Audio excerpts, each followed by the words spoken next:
It's a race of time.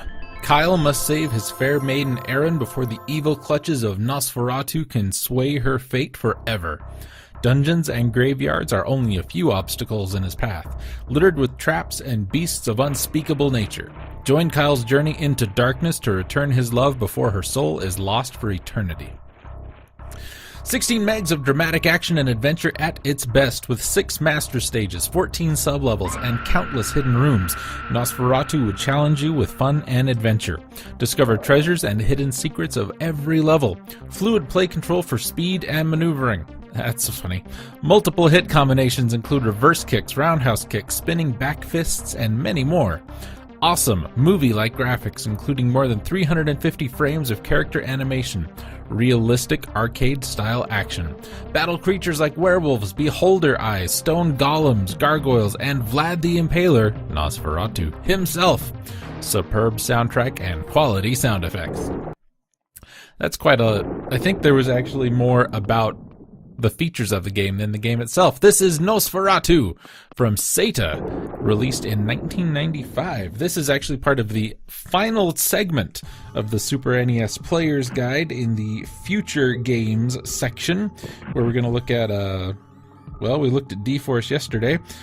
These were games that at the time were in development or not yet out, and there's actually an interesting bit of trivia in here, and we will get to that in a couple of days, because it's not time for that just yet. Now, kicking over, there's very, very little for the game on the old Wikipedia.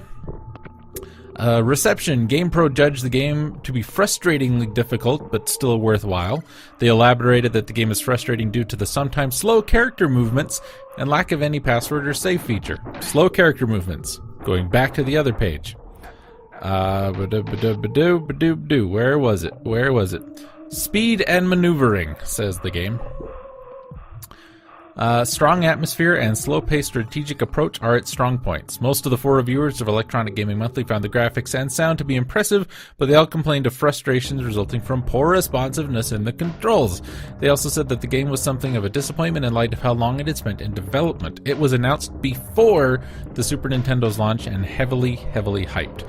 Brett Allen Weiss of All Game praised Nosferatu's graphics and audio, making the game imbued with cinematic style and flair, but criticized, guess what, its controls.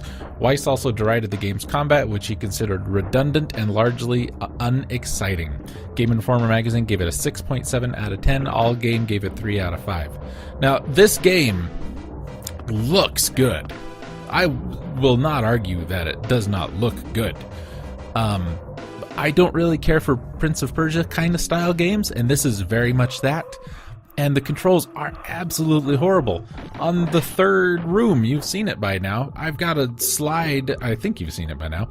You've got to run and slide under a little thing in the wall, but just getting him to run consistently is difficult. Getting him to run consistently and being able to time the slide right is difficult enough.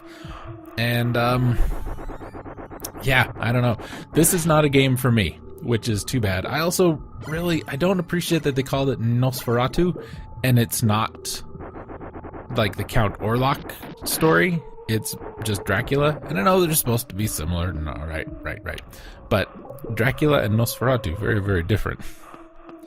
I guess it could be fun if this is the kind of game you're into. It's not for me.